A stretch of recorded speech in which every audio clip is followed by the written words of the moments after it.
안녕하십니까. 부동산 결혼 감독관입니다. 220개 테마로 33개 테마 12번 서희권의 공간적 범위로 오셨습니다. 자, 우리 복합 개념을 배우지 않았습니까? 법경기. 그 중에서 기가 뭡니까? 기술적 물리적 측면의 내용이었죠. 부동산의 공간적인 이용 기법이 어떻게 되는지 그걸 다룬 거였는데 그 공간에 대한 내용을 법제화한 게 있습니다. 민법 212조입니다. 토지 소유권은 정당한 이익이 있는 범위 내에서 토지 상하에 미친다고 규정을 하고 있는데 입체적 규정이란 겁니다. 자, 입체적으로 이 단어를 꼭 기억을 해 주셔야 되겠습니다.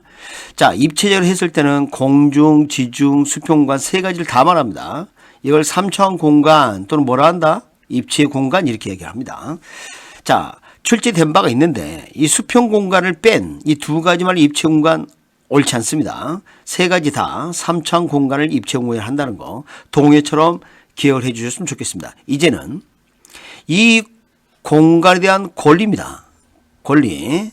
자, 공중공간에 대한 권리는 공중권으로 표현할 수가 있는데 공중권의 권리 내용도 공적, 사적 둘로 나눌 수가 있습니다.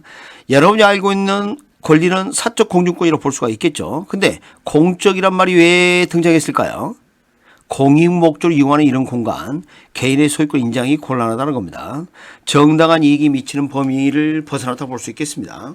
그래서 항공기 통행이나 전파의 발착, 출발하고 도착하는 이 공간, 도착하는 공간, 개인의 소유권 인정되지 않는다고 볼 수 있겠습니다.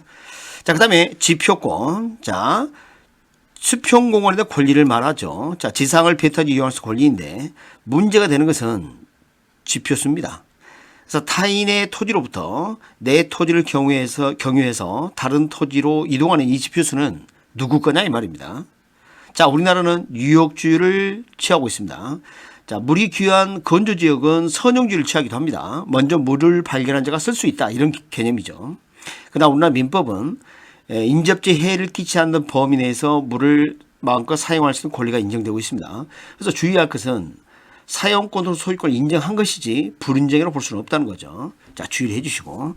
자, 이 지하공간, 지하권입니다. 지하공간 이익을 획득 사용 권리인데 출제될 때 주의할 게 이겁니다. 미체율 광물이에요. 법정 광물.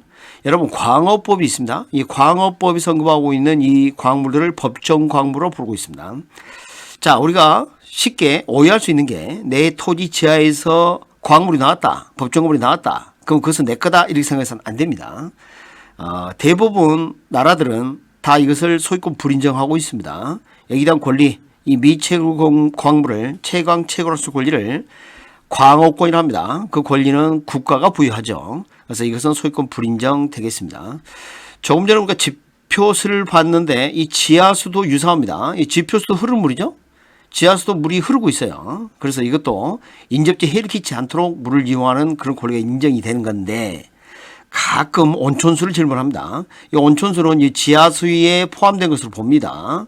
지하수가 온천수를 포함하는 개념을 봅니다.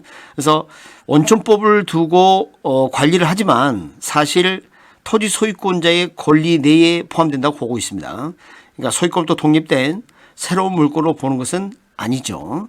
자, 그러면 정리를 해보면 소유권 불인정 두 가지가 있네요. 공적 공중권.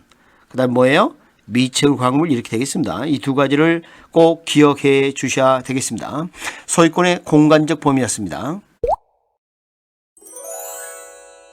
기출주문 확인하기로 오셨습니다. 자, 15회 때 출제된 내용인데요. 민법에서 토지 소유권은 정당인 범위 내에서 토지 상하에 미친다고 규정하고 있어. 토지 소유권 효력 범위를 뭐라고 돼 있죠 여기? 입체적으로 규정하고 있다. 맞습니다.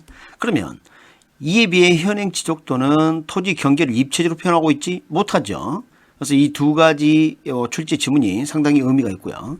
그 다음에 15회 때 또 출제된 걸 보면 토지 소유자는 광업법상 일과는 미체굴 광물의 권리를 갖는다 그러니까 틀렸죠. 갖지 않는다.